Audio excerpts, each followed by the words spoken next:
This is Noel Tate from Trapped in a World, the Howard the Duck podcast. And you're listening to Know Her is to Fear Her, the Spider-Woman podcast. Hi, Jessica. Who the hell are you? The woman who's going to save your life.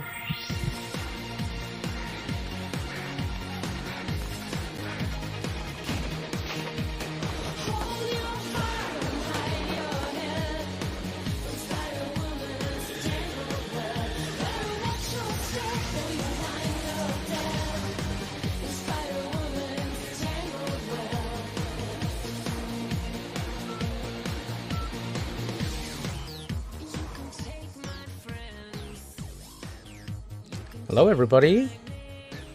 Hey, Seren, how are you?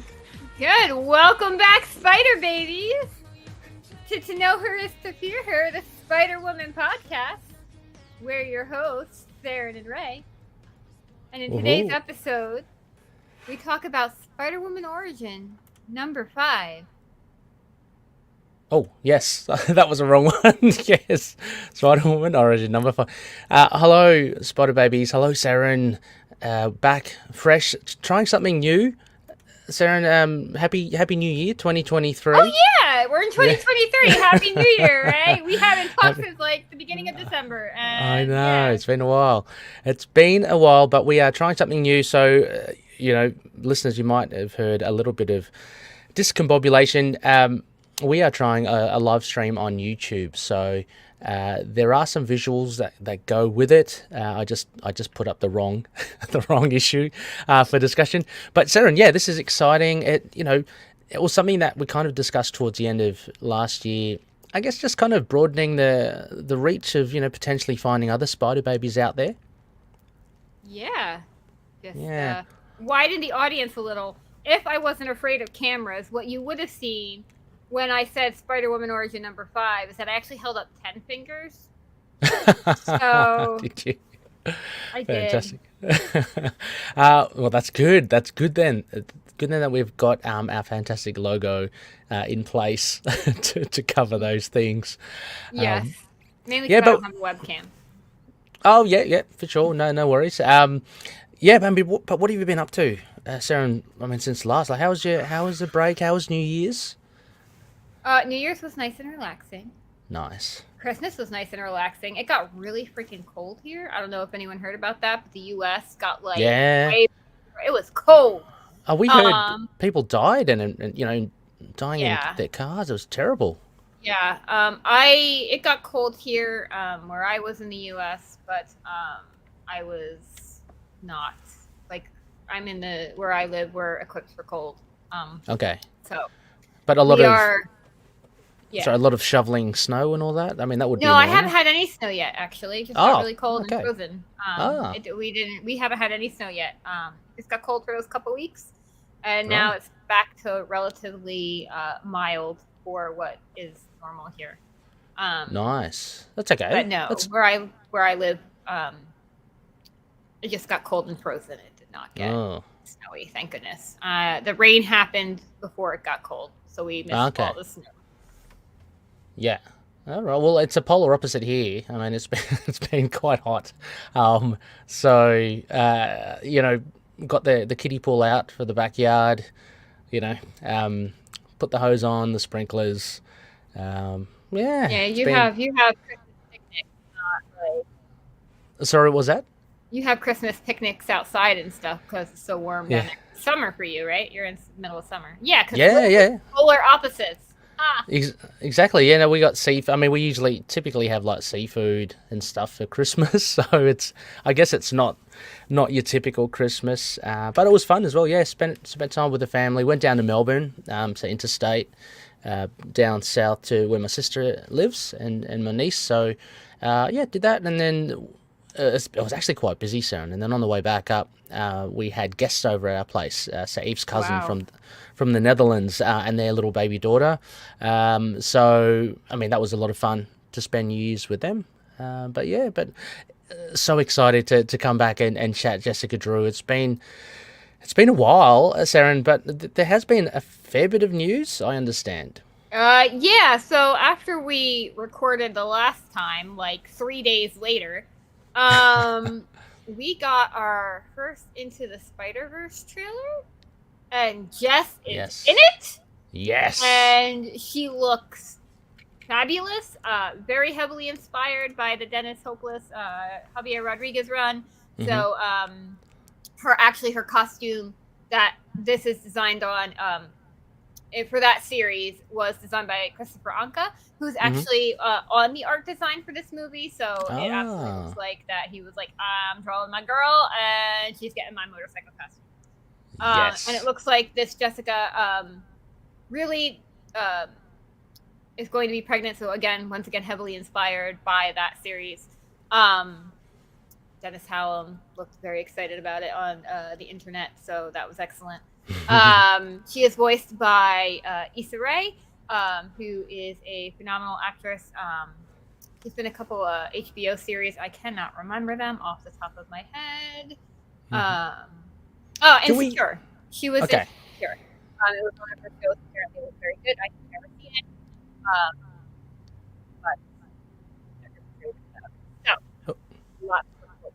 Oh, sorry, Seren, your microphone's a little bit. Something's happened there. Now. Oh yeah, that's good. Yep. Okay. Had to move closer to my mic. Yeah. So Issa Rae, I've only, to be honest, I've only watched it I think once when it came out. You know, I don't like scrutinizing trailers and stuff. I mean, everyone can do what they want. It's just that I want to be really kind of surprised when it comes out. Do we hear much of Issa Rae, like Jessica? We don't hear her. No, we just see her a few times in the trailer. Yeah. Apparently, going by what the Across the Spider-Verse Twitter account has posted, she is one of the main spiders in the movie. Hell yeah. So, and she is particularly mentoring Gwen, which she does in the comics. So cool. Her role is to mentor Gwen there.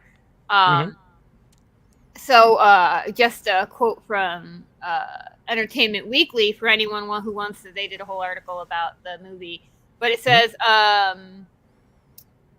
that Miles links up with new allies like Jessica Drew's Spider-Woman. Insecure's Issa Rae voices Jessica, a motorcycle riding phenomenon who helps mentor Gwen. And then Michael Lord goes in to say a lot of work has gone into making that character look great. If you've ever been around Issa, she's such a dynamo of talent and grace, so you just want to make sure the character looks as cool as she is. So, yeah, I mean, Jessica, we all know, as longtime fans, is freaking cool, so... Yeah, you know. No, I mean, and you put in the prompt sheet a really cool still or photo, it's not a photo, a picture of Spider-Woman. I might add that in. Hopefully, a little mental note here, Ray. So I might add that into the episode, so Spider Babies can see it as well if they've not. I'm sure everyone, is chuffed to the bits about Spider-Woman being shown in Into the Spider-Verse. So yeah, just in case you haven't, it will be in there as well. Yep. So when that movie drops, you could probably expect an episode of me and Ray reviewing it. Oh, absolutely. We should do can we do, Seren, like a discussion of it, and maybe can we do like a commentary? Like, would you be up for an audio commentary? Well, if it's in the theaters, we wouldn't be able to do it right away. No. I mean, when it eventually comes to kind of streaming. Oh yeah, absolutely. I sure as hell would love to do that. That'd be great. That'd be fun. The only thing that has disappointed me of the footage, which is very little footage, mind you, that we have seen of Spider-Woman, is that it looks as if they gave her webs and took away her venom blasts. Yeah. And I'm annoyed by that. Because Jessica is the original venom blasting spider, and therefore that shit needs to be addressed in any way, shape, or form. And I am very upset that they took it away from her. That is my biggest peeve that I have seen. And I would really like to know what Issa Rae's opinion of that is, because that's like Jessica's main feature. And one of the things they did for her to make her stand out from Peter Parker way back in the day. And, I just want to know. it would be interesting as well. Yeah, I mean, I'm the same like you as well. But I do kind of justify it in my head. In that, this is the Jessica Drew of this universe, and it's a small. What should you say? Way to convince myself. It's a small token way to convince it. But yeah, hey, look, she's gonna be great in it. And as you say, like if she's one of the main characters, that's great. We'll get more screen time of her. Hopefully, if they do a third one, maybe she'll jump on that as well. We need more traction for Jessica Drew. This I think is gonna give it for sure. Yeah. So, yeah.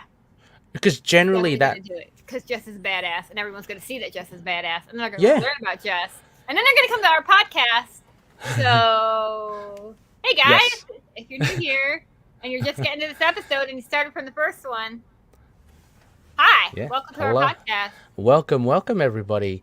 Yeah, no, true. Generally the way it is as well is that if a character does well on screen, the comics follow suit, really. I mean, whether or not, it's a whole separate discussion on whether or not that should be the case, but the reality is that's what's happened. So if Jessica does gain traction on screen, then we definitely will see at least a mini or some sort of series for Jessica in the comics. We're definitely getting an action figure. I'm sure we're getting an action figure. Oh, no, 100%. And a Funko. So you got Funko and an action figure right there, then and there. So I think we covered, or I think it was rumor or something. Someone did show in some country a picture of the Jess Hasbro Legends figure. I don't know if it's been a prototype, so it is on the cards. I mean, it's for me, it looks almost really a given. good. If that was legit, she looks fucking fantastic. So yeah, I'll definitely be getting that as soon as the pre-order goes up. It's mine. Can you imagine if they have the motorcycle as well? Like, I know you've got a motorcycle already. I do have a motorcycle. I stole it from Black Widow. So literally, I got that. They came out with that Jessica Drew motorcycle action figure, right? With the motorcycle and the Chris Anka, outfit. Yep. And I was like, she doesn't have a fucking motorcycle, and she needs a fucking motorcycle. And then at the same time, they released the Black Widow, who came with a motorcycle. And I went, I am buying that Black Widow just so I can have the motorcycle. And I will tell you that Jessica Drew looks 10 times more badass on that motorcycle than Black Widow does, and that's saying something because Black Widow's badass. So is Black Widow known to have a motorcycle as well? I mean, definitely since the movie started, yes. The movie. Movies, but motorcycle, I feel like it's definitely was first Jessica's thing. That's what I think. I would associate a motorbike with Jess way more than say Black Widow. But anyway, I'm a big Black Widow fan as well. I think she's awesome. The Kelly Thompson series, awesome. Yes. Oh, it is. It is very good. Also, I mean, a bit of news, Seren, before I forget, because, just my mind is spinning with all this kind of Spider-Woman stuff. You received your Marvel's Masterworks thing, Volume 3. I did. Yeah. I had pre-ordered it from my local comic shop, and he sent me a direct message the other day over Facebook, and I was like, hey, is this yours? And I went, yep. That's mine, because I know he has one other hardcore Just fan that goes to that shop, but that was definitely me, because I definitely pre-ordered it the second it was announced. So I was like, yo, I need that. Is awesome. Yeah, so I mean, it's available now. It's out in the wilderness. I'm sure Spider Babies, if you haven't snapped it up already, the likes of Carlos, Rustin, Jess, I'm sure. I didn't check to see if that means it's on Marvel Unlimited now, because those issues were missing from Marvel Unlimited, I do believe. Now I'm looking. I'm literally looking as we talk, guys. Okay, well, as Seren's doing that, I will vamp for a little bit of time. And just before I forget as well, because I haven't put it in the prom sheet, I have been in touch with those winners. We had a competition last year to win a badge, just to let you know. So it's any day now. I saw the proofs. It's in the mail. They're coming my way. Once I get them, I will be posting them out. So big congratulations again to Jess and Rustin. And Seren, made one for yourself as well. So look, it's nothing. It's nothing kind of like design. It's the logo, right? So it's a logo, but it's a big 70 centimeter. I don't know what that is in inches. I'm sorry, Seren, but it's pretty big. A big badge. Mm-hmm. So I thought I might as well go, if you're going to make a badge, I might as well make it bigger. So, a big badge, put it on your bag, put it on your jacket, put it, I don't know, next to your bedside. I'll definitely put it somewhere. Okay, so I do believe on Marvel Unlimited, it went up to issue number 25, then skipped some issues, had issue number 32, and then went to issue number 45. So now on Marvel Unlimited, it's Spider-Woman issues number 1 through 38, and then there's nothing again until issue 45. Okay. So we've got great the majority of the series now. Yes. On Marvel Unlimited. So awesome. That is rad. Because we also didn't have it was really hodgepodge on there for a while. So now all of it from 1 to 38 is all on Marvel Unlimited. That's fantastic. 1 to 38 from memory. It's got all the great Marv Wolfman, Mark Grunwald issues. I think it goes up to 38. That has is that Claremont yet? No, not yet. No. Michael Fleischer. Michael Fleischer is in there. So. I'm not sure. Yeah, Claremont and Nocenti were towards the end, so maybe not yet. But Nocenti started at 45. 45, yeah. So she's the last 5 or 6 issues for that run. 38 is Chris Claremont. Okay. Well, you get some of the Claremont stuff. Awesome. Yep, we getting some of the Claremont stuff. And another reason to get Marvel Unlimited again. Look, we're not sponsored by Marvel in any way, but go pick it up if you want to read just digitally, because she's getting more and more stuff. And all the later runs, is that correct, Seren? All the modern runs. Yes, all the later runs, all the modern runs are on there. They're all on there, so. Getting there for Sarah. So before we jump into discussion, Ray, you have some news to share. Oh yeah. Oh yes, I was thinking about this. Yes, so there was a little bit of confusion. I'm sorry, I got a little excited, and understandably, I guess. So I did post up something, Seren, I don't know, a few weeks ago, and it was cryptic, saying, there's such a thing as a Spider Baby coming in July 2023. People are saying, is that like an omnibus? Is something available, in hardcover? No. Or, Seren, are you having a kid? No. Yes, sorry. Sorry, Seren, if I put that, put you in that position. No. But yes, but no. I only had one person, get me on the side about that, and it's fine. No, it's good. Our little family are expecting our second one. So, little Finn, we'll have a little girl. So we know the gender. So I'm pushing for Jessica as the name, just to between you and me. Are you really? I'm going to be pushing. Actually, I'm going to be pushing a lot of comic book, female names, women's. I don't know, because Eve will say, look, just throw us some names. And look, at the end of the day, because I'm thinking, poor Eve has to put her body through so much, and she has to carry this child for 9 months. So she'll have the end say. I'm totally happy with that. But it doesn't stop me from giving her a list. So I was thinking, you got to help me out as well, Sarah. I was thinking, of course, Jessica. I did pick Elsa, because I love Elsa Bloodstone, but people might think of Frozen. That's any problem. That's okay. No, that's all right. Because let them think Frozen, because then your daughter can be like, no, I'm named after Elsa Bloodstone. And yes. And then all the kids will think she's so cool. Not that Elsa from Frozen isn't cool, but Yeah, true. I'm just saying. Not that Jessica also isn't a cool name, but I think Jessica is a really cool name, actually. It's a great name. And Jessica's a great nickname. Yeah, I mean, there are other things like Natasha and Carol. Just immediately Aurora. That would be cool. But I don't know. I don't know if you have any other suggestions. You go with Greer, like Tigra. Yeah, I was thinking Yeah, I was going That's Marlene. very. You don't see a lot of Greer. That's a really good like. Not as quite Greer. as common as Elsa or Jessica. Felicia. I can do Felicia. Felicia. Yeah, I know some of the names. I mean, as much as I love the characters, some of the names I'm not really taken with, and but yeah. I mean, it's not like you're trying to name her like Medusa or something. No. Not that I don't love Medusa of the. Oh, yeah, Medusa. Yeah, Crystal. Hey, yeah, actually, Inhumans. Crystal is a popular name, and Crystal actually, is a good one.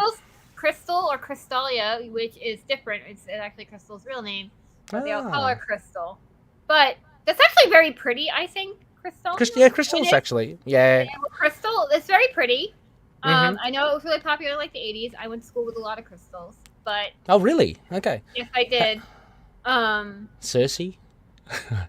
That'll probably be popular from Game of Thrones. Oh God, yeah. No, that have kind of impressions that she's like her from. No, anyway.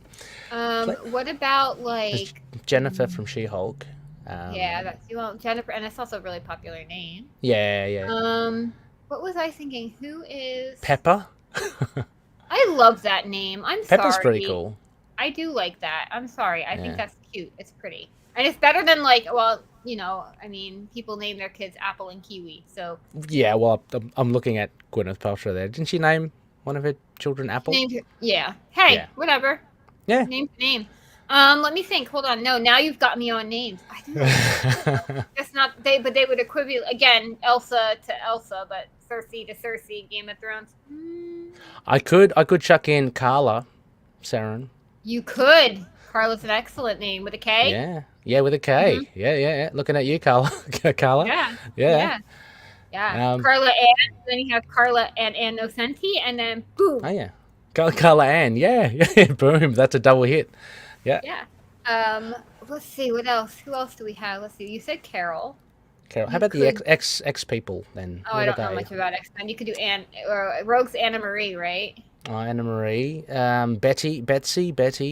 Braddock. No. Kitty. Not really. Jubilee. Well, Kitty is short for Catherine. So. Oh yeah. That's true. I don't know what Jubilee is. I like that too. Jubilee's actually pretty cool, but Yeah. I don't know. You could do Lunella. Lunella. That's a Moon Girl from the Inhumans. Moon. I like it. Or Luna, because Luna. Crystal actually, Crystal and Quicksilver's daughter. I will say that Eve actually brought that up. No coercing from me. She said, I kind of like the name Luna. And I said, yeah, I'll be all for that. and then you could secretly know to yourself that Luna is the name of Crystal and Quicksilver's daughter, and she's an empath, and she's very powerful. Oh. She's really creepy, actually. Like, there's some shit going down with Lunella Maximoff, or Luna, rather not Lunella. Oh, yeah. Luna Maximoff. So I'm just saying. Yeah, I'm only story to be told, and that's the character Crystal herself. But I'm a big Inhumans fan. Sorry, X-Men fans, I like the Inhumans more. I'm gonna get more into the Inhumans. Actually, I want to read more of those. They are so fascinating. They are. It's like Game of Thrones in space, but better. It is so good. I love them. Especially Al Ewing's run. Oh, so good. And James Asmus. James Asmus is I've read the beginning of that. His crystal. He writes such a good crystal. Anyway. The art was brilliant in that as well. That was Stefano Caselli. Oh, I love his artwork. Oh my god. Yeah. So anyway, I'm a big Inhumans fan.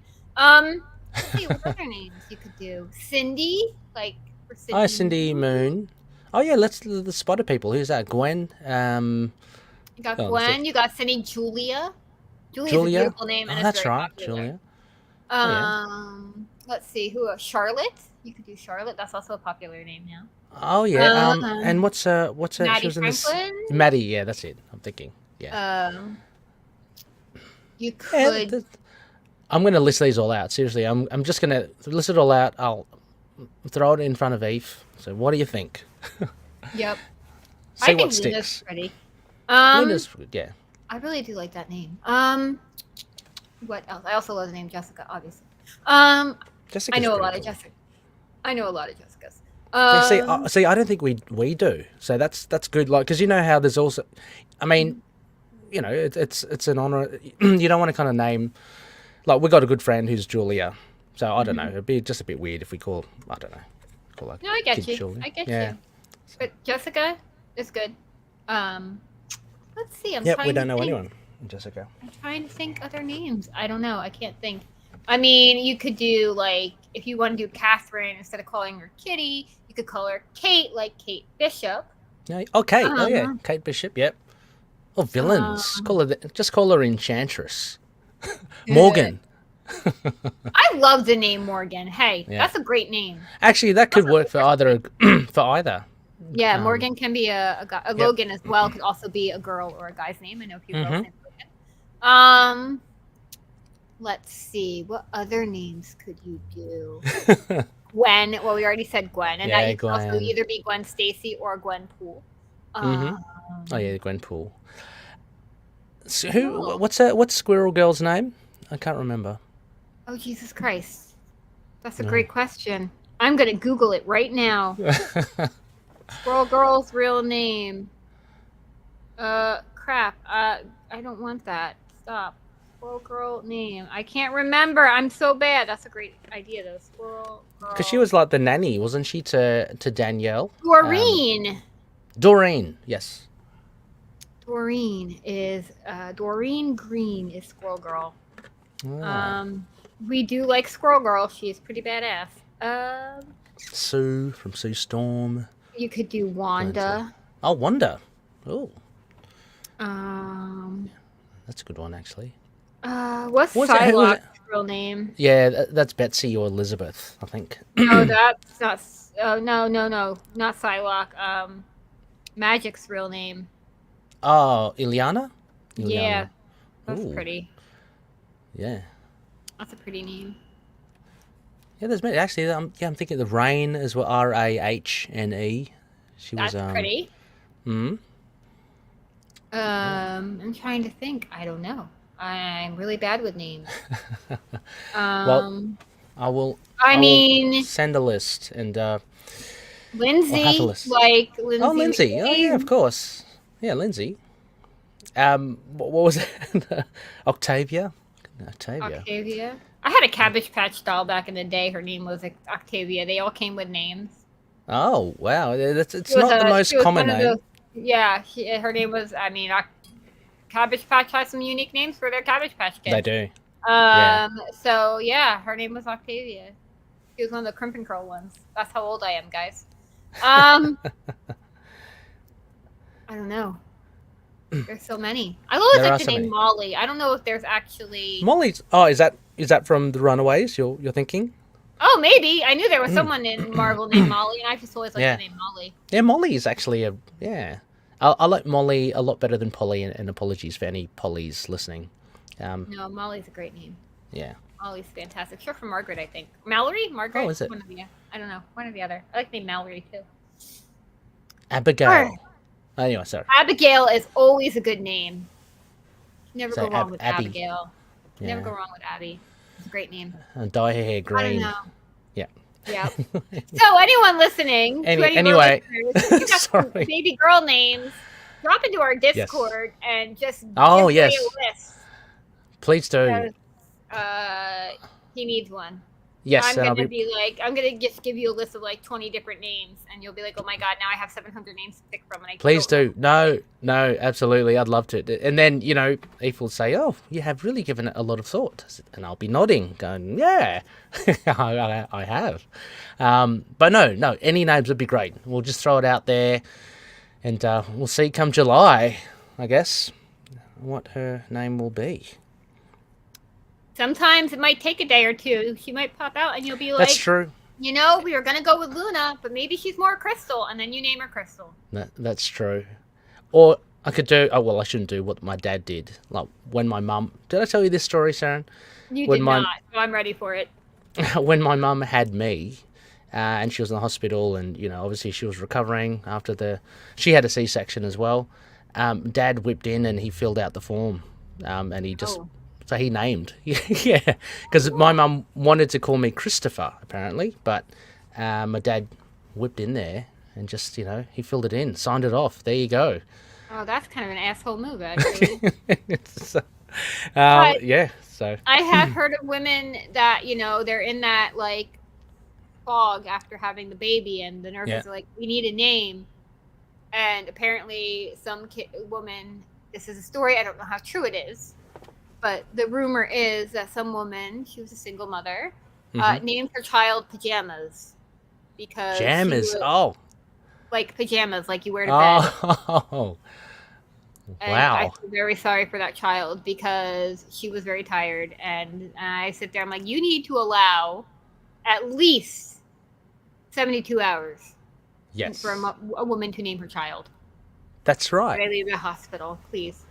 I know they wouldn't let my sister leave the hospital until she named her daughter. I think it took 4 days for them to agree to a name, but they finally agreed on one. Ah, yes. Yeah. Well. Anyway, let's get into this. Oh yes, we should. Look, now this is where the YouTube comes into action, so we can discuss it, Seren, while we have the. Oh. That's yeah. So that's a textless cover. But anyway, for those that are watching YouTube or who have access, you can follow along, and you can look at the visuals. Any visual comments, please, for podcast listeners as well. It's in reference to what we've got up on screen now as well. But yes, can I make this a full screen? I can. Excellent. Good. I can see better now. Yes. All right. So, to remind you all of what we are talking about today, it is Spider-Woman Origin number 5, released on April 19th, 2006. Oh my God, that was so long ago. Cover date, June 2006. Your writers are Michael Bendis and Reed. Pencilers are the Luna brothers, Jonathan and Joshua. Inker and colorist is Jonathan Luna. Letters are Corey Pettit. He seems to be a pretty standard Spider-Woman letterer. Yeah. And editors are Tom Brever, Molly Laser, Aubrey Sitterson, and Andy Schmidt. Oh, there's Molly again. Molly Laser. It's a great name. It's telling me something. It is. And Spider Babies, this is available still in floppy format. It's not going for a terribly high price, so it should be easily obtainable. Just check your third-party sellers or even your LCS.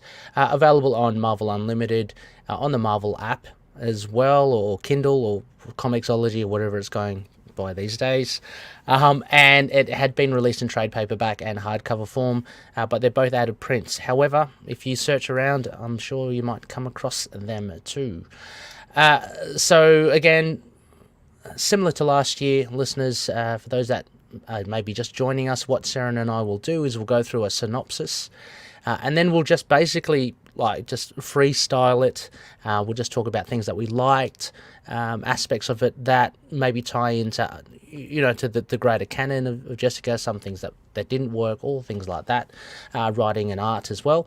And we'll cap it off with a Spider score. And this will round out, Seren, the Origins. It was only 5 issues. I thought from memory it was 6, but it's only 5. So Yes, it's only 5. It's not that many. Yeah. So we have here, look, I cobbled together a synopsis here, Seren. Again, I haven't discussed this with you beforehand. Would you like to do the first half? Yeah, I think what you just highlighted. Yeah, I'm going to make that a different color. Cool. And I'm going to fold it. Another blind. Peek behind the curtains there, listeners. Right? This is how we just throw it together when I get off of work. All right. So thank you, Ray, for writing the synopsis because I did not. No worries. So, Jessica confronts her father on board a Hydra base, and overcome with emotion, Jessica is met with a purely scientific and analytical curiosity. Jonathan appears more amazed at the specimen of Jessica Drew rather than the fact that his daughter is alive and well, and the emotion from the years that they hadn't been in contact appears to be alien to him. It is also confirmed from Jonathan that Hydra had conditioned Jess's brain to punish her whenever she defies the organization, and to Jess's disappointment, Jonathan admits that he is happy at Hydra. Jess soon realizes the selfishness of her father and storms out, intent on annihilating the base. As the base is destroyed at the hands of Spider-Woman, Madam Hydra Viper, and a deformed, yet alive, General Wyndham call upon the survivors of the Athena Project, super soldiers created by Jonathan and based from the DNA of Jessica Drew. Meanwhile, Viper attempts to get Jonathan to safety. However, it seems that Jonathan finally has some change of heart. And in an act of defiance and surrender, Jonathan refuses to leave. Viper callously shoots him, claiming that 2 more of his kind can easily take his place. Back on the main deck, Spider-Woman attacks all of the Athena Project soldiers, despite some of their protests. However, it proves to be merely a diversion, as the base then explodes into a massive fireball. Spider-Woman survives, and half-conscious, she is taken in by one of the arriving S.H.I.E.L.D. helicarriers. Days later, Nick Fury meets with Jessica and offers an open door at S.H.I.E.L.D., to which she is grateful for the gesture at least. The West Coast looks promising for her, and before she departs from Fury, Jessica offers her services as a private investigator, claiming she's only just getting started. Dun, dun, dun. Yeah, so there you go. It was really like a nice climax to the series, Seren. But what did you think? First impressions of the final issue? Considering it's only 5 issues, there's a lot of story in this series, and I think the Bryans, mostly Bendis, who gets credit for this, they get a lot done in this issue. Yep. I really, I know we've had a problem with the art a little bit this whole series, but I really do like how they draw Viper. Like, I feel like, and again, this is where, like, I feel like the characters aren't always that great, but I think Viper's their best person they drew, but there's always, and it's truly, like, this whole series is very cinematic. You could literally take a series, I feel like, and pop it into a movie theater pretty easily. Which I feel like is kind of Bendis' assignment, truth be told. But I think their Viper is the best of everything they've drawn in the series. Yeah, I'll put her up there with the Alex Maleev, I think, Viper, that we see just fleetingly. Yeah. Okay. She was really cool. Look, Alex Maleev's Viper is really freaking sexy, all right? Yeah. She's really badass, and I like her a lot. We will get to Agent of S.W.O.R.D. at some point. But yes. Although, with Secret Invasion coming out, we do need to get on that shit, don't we? Yeah. Yeah, we do. I'm just thinking, sorry, Seren, because I saw Jess's, like, our Patreon member, Jess, her comments. I think she had a suggestion. I'll have to look back at our Discord.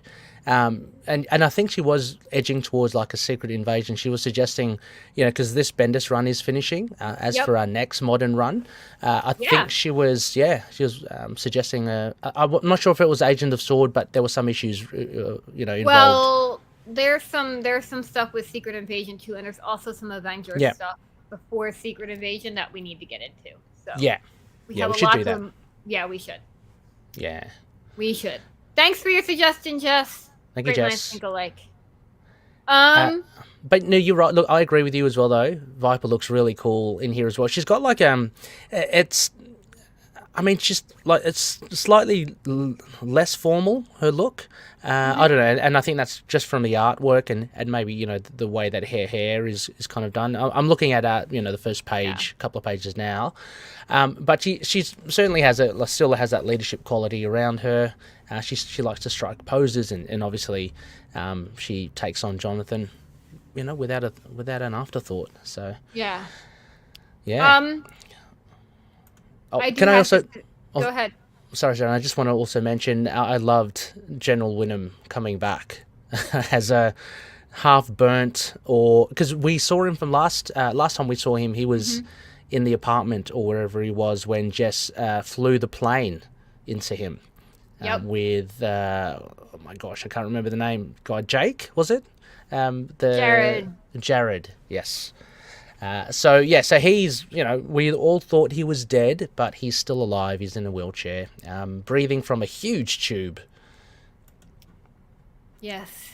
So, Jess. This part's heavy, man. I was about to say, this is probably my favorite bit of this issue, like this confrontation with her dad. Just that, yeah, it was so heavy, but I think really well done as well. Like, very little. It's just all visuals. Like, again, we're looking at the next page, and it's just cut into 6 panels, and it's just all in the looks of their faces. It is. It's really good. And then the next page where he hugs her, but she doesn't hug him back. Well, she finally does. But like, it's so tense and superficial. Like, it's just they did some good jobs here on this issue. That they did, and look, just going back to that hug, you see it there. I was looking at it, going, I mean, for sure, Jess is not hugging him, but you can even see it from Jonathan. Like, he's not going in for like a full blown hug, if you know what I mean. I think like his lower half of his body is like still distant. So it it just shows he hasn't got that intimacy. It's all about, I guess, what society, what he understands as society, does. Like, when you see someone, because he immediately goes into, like, what does he say here? He just goes, I've got so many things. A specimen. Yeah, like it's, he starts asking questions about have trouble breathing, have you got an irregular menstrual cycle? I mean, stuff that is so analytical, and it's not the time nor place for it. You've seen your daughter. I mean, you're being reunited after so long, all that stuff. But that's the way he's wired, and we find out later that's he's not a good guy. Well, we find that in the very last panel on this page. Yeah, that's right. I am Hydra. Yeah, that's. I mean, if that doesn't say it to Jess, then I don't know what will. I mean, I guess in her mind, she has tried to convince herself that her father and mum, they may have worked with Hydra, but they weren't. They're probably coerced into it. When he says I am Hydra, I mean, that's a shoulder slump moment, I think, for Jess. Oh yeah, for sure. Like, that's like a bomb dropping. Yeah. For sure. Like, just not good. Not good. I mean, yeah. And then, so it kind of escalates. I mean, as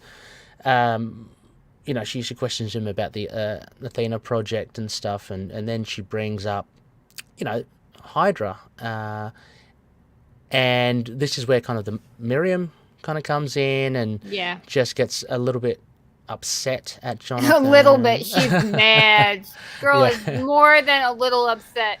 She is mad. And this is where you can see, obviously, like, Jess has realized what Hydra is, and her dad still believes in the cause, and his callous disregard that her mother said, he doesn't even face it. He had a child with this woman, and he's not even upset that she's gone. Yeah, like, I know, this is so weird. It's just terrible. It is, yeah. And then he's sitting there like, she made her own decision, and he's like, well, why are you mad? Well, yeah. And then Jess is like, well, if you're going to be this way, she realizes that her mom, Yeah, well, this is the turning point, like, because she says to him, because he says Jessica, and she says, no, Spider-Woman. Like, this is a point where it's kind of like, okay, kind of like I'm leaving you, Dad, now. Yeah, you don't have the right to call me by my name. Yeah, and it's such a powerful thing. Like, she's crying underneath the cowl as well. So he, as always, he knows the completely wrong thing to say to her, and she would have. I mean, I think she's gearing up to, I don't know, really unleash. Oh yeah, she was gonna blast him, and then all that mind wiping and.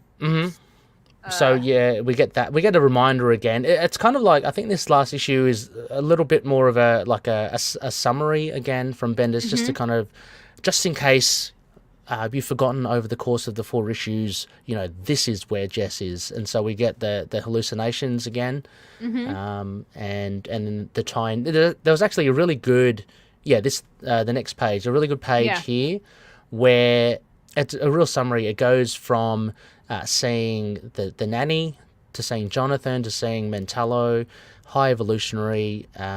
Taskmaster was, I think, a little bit odd to include there. Yeah, he wasn't No. like a hallucination. That was the real shit. He was real, But- yeah.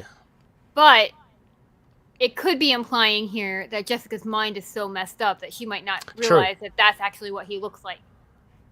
Yes. Yeah, true as well. And That- even that's a That good point. could be it. Like all of this, because if she's thinking these people look like a cow and then a person, then what's real and what's not? So now Jess can't even trust her own memories. Yes. Yeah. From No. a- That. And I think actually Carla had mentioned that in a previous interview too about all of this jazz, Mm-hmm. just about how messed up Jess's mind is. Yeah. No. Absolutely. And these panels pretty much span, I think, one panel each, probably across all the prior issues. So it really is like a summary. So that's just kind of a validation of this stuff, that this brainwashing that's happened to Jessica, and yeah, I mean she's really, I mean, what she says here. So when I try to defy Hydra, my own mind punishes me. Like, she's almost in disbelief. But yeah, Jonathan's trying to justify it, whatever. So she says, Yeah. I'll be right back. Spoiler: she doesn't come back. No, she doesn't. No. Now, I don't know about you. This was a weird thing. I think Bendis does this. We get like small characterizations of like very minor characters. Like, so you get a little bit of personality from These are all Hydra Bobs. Yeah, these Hydra Bobs. But yeah, they die, don't they? I mean, Oh yeah, no, they're just. I think the point of the matter is, I think he's kind of hitting home that even the even the lowest Hydra goon, like, they're Hydra, but they're still like, yeah, they have their own like personal lives and stuff, and then Yeah. Jess walks in and blows them all up. I do not Yeah. think any of them survived that. no, If they and did, Shield got them. And yeah, I'm kind of thinking, I don't know how should I take that. I mean, because like I from the old school version of like they're just henchmen, they're your stormtroopers, but Bendis and Reed, they do take time to at least humanize them a little bit, just for a second before they're killed. So I don't know, just an interesting point. This is a Jessica, like, these last few pages where Jess is fighting the Athena mobs, which is disturbing in its own way, and taking this Hydra base out. This is, in my opinion, and how I read it, and anyone correct me if I'm wrong, these last few pages this is a woman who has decided that she is going to go down with the base. So she is not looking to live through this experience. Mm-hmm. Because really, what does she seem to have to live for at this point? Truth to be told, when you look at her life. So this is kind of the tragic part of Jess, and it's something that throughout Bendis' Avengers and even after Secret Invasion, Jess struggles with that. Yeah. So it's better now than it was. Yeah. But that's something, and I think we even see a little bit of just looking at this in the classic series as well. Mm-hmm. She's got a little bit of suicide ideation in her viewpoints, and when I kind of, and this is where when people were pissed off about just having a baby, I kind of looked at it like, that was a great storyline, but if I really wanted to get angsty and write a fanfic about it, there would be like some weird self-conscious reason why I just did it, and it's just me being weird and angsty and a fanfic writer. I never wrote that, but I probably should eventually write that fic one day. But like, it's a whole thing. Like, I don't know. I feel like Jess could be a super dark character at any point in time, and we've seen that through Carla's series, and not so much as Dennis Hopeless, although he has some dark moments too, but mostly in the art in the background. It was so good. But like, it's you see that here and where Jess is, and it's something that I feel she kind of struggles with. Yeah. Throughout I would everything. Yeah, look, absolutely agree. And just with your point about Jess having a baby, I can actually kind of see that logic as well. I mean, like, she's a dark character, of course, but as you're saying, like, in this instance, in this issue, for instance, she has this tendency, like, this was almost like, oh, this is too much. I just don't want to, like, and so I hadn't considered that as well, Seren, but I can totally see it now, because if she's rigged up the place to blow and she's using herself to keep the Athena Project soldiers there, that means that she is expecting to stay there when it blows up, she's going down with the ship. Yeah. So I mean, it's incredibly dark, but there's an incredibly vulnerable component to that, to that kind of to basically her history. So I can see the logic, and this whole thing about no family, and as you said, Carla pointed it out, and we've talked about it before about Jess and her being so kind of ripped apart by family. It kind of makes sense in a way that she does fall pregnant, and she does, whether she realizes or not, she does want to. Like, she's searching for family. Kind of a big fuck you to Hydra, really. And to me, that's her way of going. That as well. Yeah, you tell me that I can't, and that spiders don't have families. That's something she has carried her entire life, and with her, she doesn't have a family. She doesn't have family, and then I feel like on a subconscious level, it's her big fuck you to Hydra. I do have a family. I have a child. I have Carol. I have Lindsay. I have Roger, or she had Roger. Well, I'm not so saying now. But the point of the matter is, she went, no, fuck you. I do have a family, and that's her trajectory arc. And you know what? Exactly. More power to her. I love it. I love it as well. Like, just because, I mean, again, time and time again, like the huge strength for Jessica Drew, I think, is this. I mean, she's a kick-ass and everything, but it's her vulnerability, and it's kind of like that tragic kind of component of her, which makes her so kind of like, you just want to love her so I much, love her because to death, because this is her villain origin story, and she chooses, no, I'm not going to be bad. I'm a good guy. I'm going to help. But I'm assuming she wants family. Like, she wants to have. I'm assuming she would have wanted to have had like a loving father and her mother to be there. So she yearns for that sort of stuff, but she can't have it. I mean, as you say, Hydra has stricken that away from her. So, she's trying to and she has family, like with Carol as well. So yeah, it's just, I don't know, it just makes her a really great character. Yeah. So when you know what her trajectory is, spoilers, guys, for 20 years of comics, but starts off here. This is about the lowest of the low that Jess can get. And again, the Athena Project is all these clones of her that she's fighting. And one of them also said, like, they're all talking to her. They all say some really fucked up stuff. I don't even want to talk about what one of them says. It is so messed up. I don't even want to talk about it. It is very messed up, but I mean, they kind of look at her, or the majority of them look at her with respect or reverence, because I guess she's some of them don't even realize why Jess wants to fight them, but they know what they have to do. I like the fact as well, visually, that they've different. They're all different, but they've got the Spider-Woman costume, but it's in green and yellow, which is Hydra. So I love that little touch there. That works well. But Jessica, she plows through them. Now, as good as a fighter as she is, they're all souped up similar to her. They may not have the same, I don't know how much training they've had. They may not have the same hand-to-hand combat thing, but the sheer numbers of them are probably too much for Jess to handle anyway. And then, as the synopsis says, it cuts to Madam Viper trying to get Jonathan out. And I don't know, what did you think about this, Seren? This, in some ways, is a little bit redemptive of John, or at least he's. I'm not to say that he's completely redeemed, but he at least seems to be conscious now of what he's done. I'm not sure if that's it. I'm not quite sure that's. I don't know. Maybe a little bit, but I also feel like he doesn't want to leave his work. I feel like if S.H.I.E.L.D. had absconded with his work, he would have tried to go with it. But you're right. Yeah, I think he must be at least thinking about his interaction with Jessica. I mean, he could still well be. Yeah, I mean, he is looking contemplative and a little like he's slumped. Yeah. Yeah.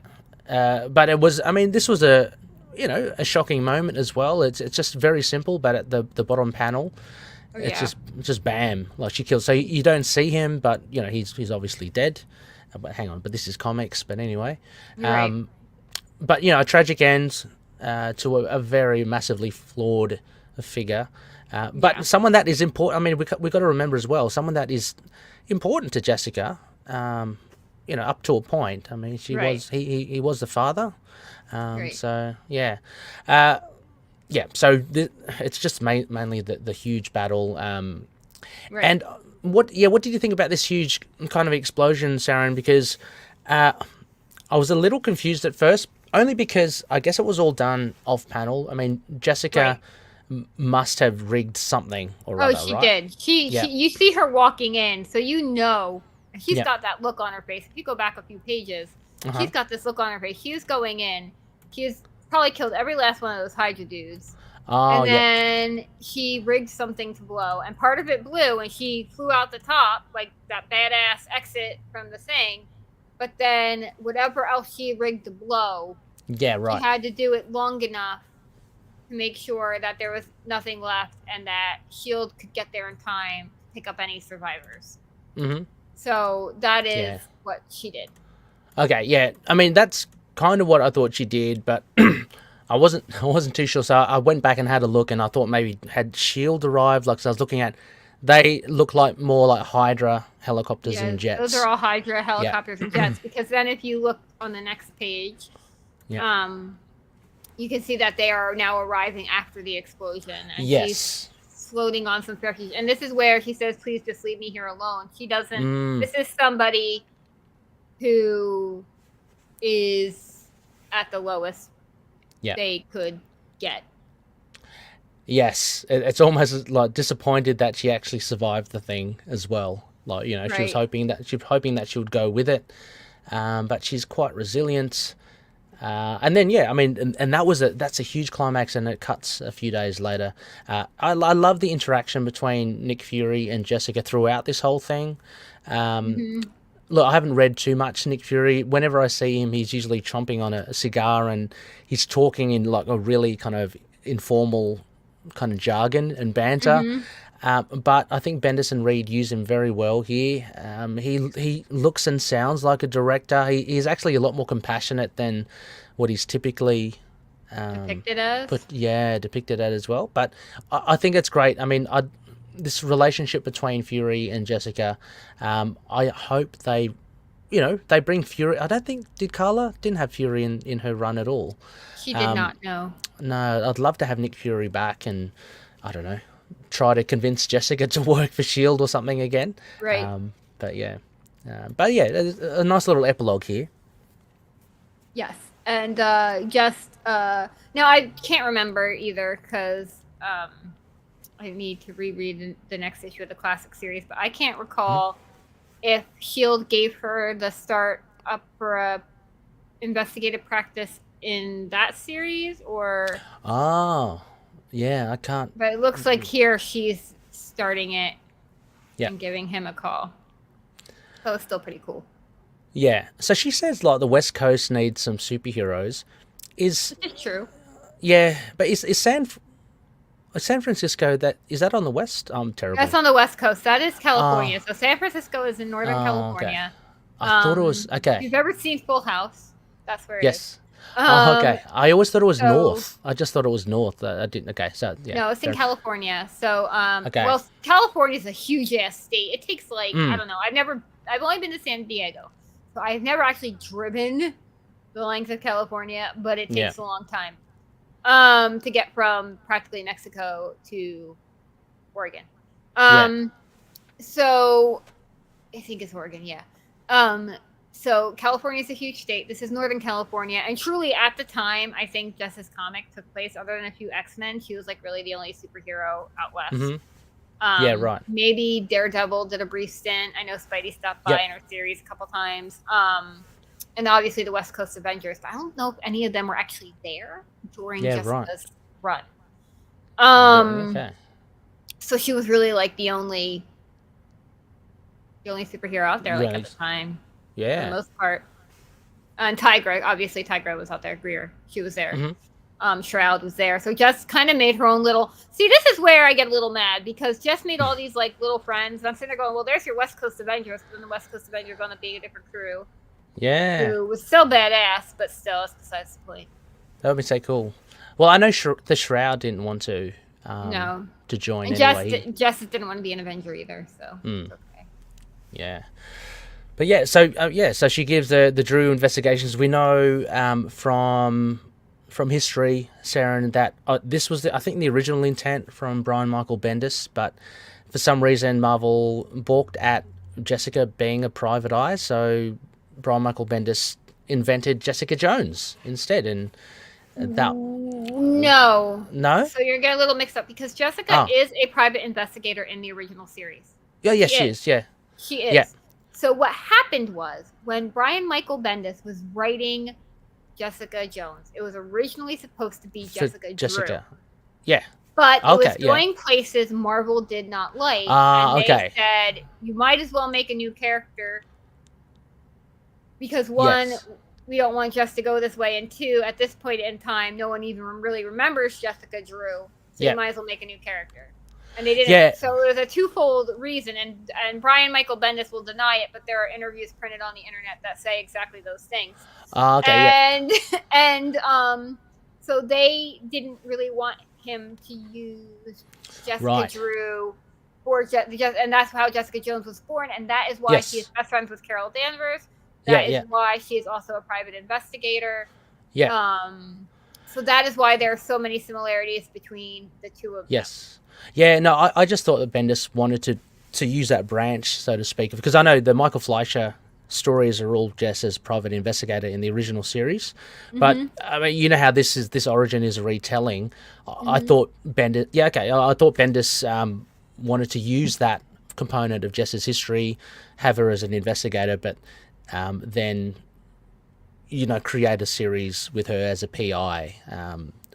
But yeah, I mean, whether or not that's the actual story that eventuated as Alias or not, that is that is he was going to have Jessica as a private investigator, and it was going to be Jessica Drew, private investigator. They said no, so then he just slapped the name Jones on it, took away all the spider climbing and the venom blasts, and all the immunities, and then made her Jessica Jones. And if you actually look in the second season, I have not watched Jessica Jones season 3, but if you look at season 2, the doctor associated with Jessica Jones in that series is actually from Spider-Woman. So there's a lot of the Spider-Woman origin story elements from the comics that they put in the Jessica Jones TV series. So if you look, you can see it. You go, oh, yep, that's from the classic run. That's from this run. Bendis. There are so many. Yeah, there are some very tiny nods to Spider-Woman in the Jessica Jones series. Well, I want to read. The TV show. I want to read the original Alias again. Oh, it's very good. Yeah. And what are your thoughts? I mean, what are your thoughts? Not to dwell on it too much, but what are your thoughts on that, Sarah? And if, say, Marvel gave the green light, because that's a lot of, we're talking about a lot of baggage and stuff that Jessica Drew would have gone through. If that ended up being her story, instead of Jessica Jones, I don't know. Have you ever thought of any thoughts on if Jessica Drew's story continued into Alias as the private investigator? I wouldn't be upset about it. It's a fantastic storyline. So yeah. Well, the two of them are so similar. It's not even funny. Even in the comics now, they're both best friends with Carol. They both have a kid. They both there are so many overlapping things. So because of the TV show, Jessica Jones is now the private investigator for Marvel. Yep. So now this is another niche, in my opinion, where Jessica Drew had filled and could have filled, but they replaced it with another character that became more popular, and that's where I'm a little kind of bent out of shape. Although again, thank you, Kelly Thompson. I love you for the role you have Jessica play in Carol's comic. Thank you. It is amazing. Yeah. I mean, Jessica Jones even has that kind of attitude, you could argue, that Jessica Drew does. But anyway, look, they're different enough because Yeah. I'll say this because here's the big difference between the two. Mhm. Jones is quieter and a little bit more introverted than Jess, and Jess is a little introverted herself, but Mhm. Jessica is also a trained spy. Jessica Drew Yeah. is. Yeah. So where Jessica Jones can hold herself in a fight, she does not have the martial arts training No. that and she's a very good private investigator, but she does not have the training that Jessica Drew does. Yeah. There are things that Jessica Drew can do that Jessica Jones cannot do. And it's actually implied in the second in a more recent, within the last like 5 years run that Bendis did with Jessica Jones. Yeah. And it seems a little implied that Jessica Jones does not like Jessica Drew all that much. Oh. So okay. there's Jessica fucking Spider-Woman, Jessica fucking Drew. She does not like Jessica Drew very much. I've got to say, I mean, so- you did shout out Kelly Thompson. There is a really awesome little mini arc by Kelly Thompson. I think it's Jessica Jones. I think it's called Blind Spot. It Yes, was very good. Yeah, originally released as digital only, but they've since made it a trade. It's got Elsa Bloodstone in there too, of course. So here's the thing.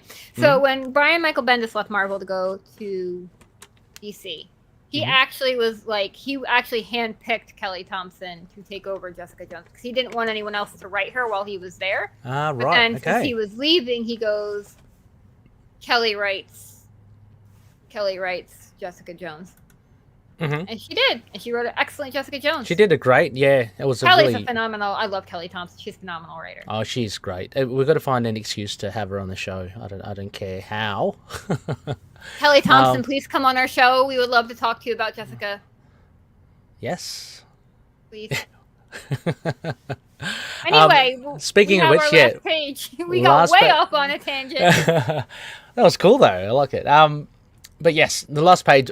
Look, one of the greatest splash pages I think of the series. I do. I love this page. This is very nice. Just very simple. Just Jess kind of flying with the sun at the back, through the city, and it's kind of the new beginning, like Yeah. So she's just getting started, as she says. So, so off we go. That's the end of the origin, the retelling, the kind of modernized version of it. Seren, out of, what are we going to say? Out of super soldiers, how many? What would you give this last issue? I'd give it 4. I'd give it 4. 4.5, four, maybe? 4.5? Yeah, okay. Yeah. That 4.5 Athena Project soldiers. Bones out of 5. Yeah, out of 5. Yeah, I gave it a 4 as well. It was really enjoyable, I've got to say that. And it's just the distance that we read these issues between. It's hard to I'm trying to compare it with the other previous issues, but very strong. Really enjoyed it. Can I say it doesn't get too Bendis-y in some ways? I know Bendis and Reed both are writing it. So the dialogue was good. It was restrained, I think. Because I think Reed probably might have reined Bendis in a little bit. Yeah, I think so, because we could have had a lot more of those Hydra goons just talking, And I don't need any more of that. Yeah. So I think it was really. But the dialogue between Jess and her father and Jonathan, that was gold, and that for me was a big highlight of this. And it was. The action scenes were awesome as well. Really good, and it's now come to an end. And from here, I can't remember if this series was written shortly after Jessica's reintroduction to the Avengers or before. I think it was after. I think what happened is he brought Jess back to the Avengers, and everyone went, holy shit, who's this? And then Marvel let him retell Jess's origin story in 5 issues. Oh, okay. I think is what happened. Because that's when Jess got really popular, is when he brought her back. And now she's kind of... she's amazing. How can you not love her? Popularity. I cannot wait to get into New Avengers as well. Oh, Seren. It's good. Oh, I just cannot wait. There's so much material. Like, it's great, Not obviously not all Jessica centric, but she's in there. Oh, And she's kind in of there. yeah, she's one of the core members. So she's got a whole underlying plot throughout the whole series. Like I know, like she's pretty focused at the start, and then it kind of fades out again, and then Secret Invasion comes along, and then holy shit! Oh my it gosh! Explodes. It was real good. It was real good. I'm just waiting for them to reprint the Secret Invasion omnibus because I've just got to get it. That that's such a great. Yeah, I have advance. It all in hardcover. Like I got the whole hardcover of it. It's awesome. I just well, just of the Avengers. I didn't get like all of them. I don't have the omnibus, but but I mean, can't wait for the series as well. So no, I mean, I'm granted. I'm gonna assume that it's going to be obviously slightly different. It will be slightly different, but I just can't wait for it. No, I'm excited. When does that come out again? I am so behind on my Marvel shit. March, I think March or something. Okay, so I've got Quantum Mania coming, which the trailer for that looks freaking fabulous. I love Ant-Man. Yes. I was not an Ant-Man fan until I saw the movies, which is really why the movies are why I like Marvel anyway. But I just saw that trailer, and that trailer looks badass. And I've seen WandaVision, and I've seen Loki, but I need to see everything else. I need to watch. I'm halfway through Miss Marvel, which has been excellent. Yes. I need to watch all the movies. I have not seen Eternals. I have not seen Black Panther, and I know they're all amazing, and I need to do it because Marvel is awesome. Oh yeah, I haven't watched Wakanda Forever as well. I've got to see that. Far out. It's apparently excellent, and it's coming. I think it'll be streaming in about a week. So maybe I am gonna just go on a binge mission on Disney Plus. Like over the next month, I'm just gonna be binging Marvel movies. I'll probably burn myself out, but can I also mention as well? I mean, just while we're kind of on it, the latest Secret Invasion series by Ryan North. Seren is very good as well. I mean, it's Ryan North. I wouldn't expect it to be anything but amazing. I'm mad Jessica's not a part of it.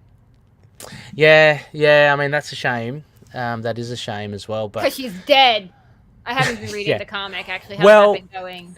Good. I mean, can I just say then there's I think I'll put it in Discord. So we're talking about Spider-Man, the adjectiveless one. It's the end of Spider-Verse. So Spider-Man himself, Seren, met the same fate. So if Peter Parker has been unraveled like Jess, then for me that means that Jess ain't, she ain't dead. She's coming back, same as Spider-Man. So I mean, I know he's coming back. I know, but like as in length. But now that Peter Parker has been unraveled and disappeared, well, what if they have to choose one or the other? They're going to choose Parker, mate. Well, maybe, but I don't know. I am optimistic that by the end of this arc, the end of Spider-Verse, everyone's going to come back. So, because why wouldn't you? Unless, of course, as you say, you can only pick one, in which case I'm wrong. But yeah, so for me, that was a bit reassuring that Peter Parker bit the dust. As funny as that sounds. Yeah. Interesting. I mean, it's okay. I mean, I still like the original Spider-Verse story. The end of Spider-Verse is okay. These wasps and all that. I don't know. I'm not hating it. It's just, it's not. How's your Moon Knight been? Moon Knight's good. Oh, yeah, going well. Jed's it seems like it's been approved for like at least issue 24, and then touch wood going beyond that. So it's the longest. It's close to being. Oh, it is the longest running since 2006. So nice. Yeah, so that's all positive. It's still getting good sales. It's bubbling along. Nothing major's happened. I think Khonshu, they're looking to break Khonshu out of prison. So I'm not sure if you read Age of Khonshu from the Avengers, but he had been imprisoned. He's on Asgard somewhere. I have not read it because I don't read anything out of my superhero ladies, so I'm behind. Yeah, so he's kind of like he's imprisoned, but it sounds like Moon Knight's going to go get him soon. So excellent. Yeah. All good. Maybe he'll take Tiger with him because she's badass and she's been in there. Yeah, I know she has. It's fantastic. She's been really good. A good foil to him. I hope. I mean, as long as Jed's on writing, Tiger, I'm sure will pop up every now and again. So that's good. Having her as kind of like a semi-regular. I like that. Very good. So, Spider Babies, that kind of wraps us for this episode. No, at least I think no feedback, Saren. Let's just say that if there is, then apologies. We'll get to it. It's been a long time since we've talked, guys. So Yeah, we went exactly. off topic more than normal. Apologies. No, that's all right.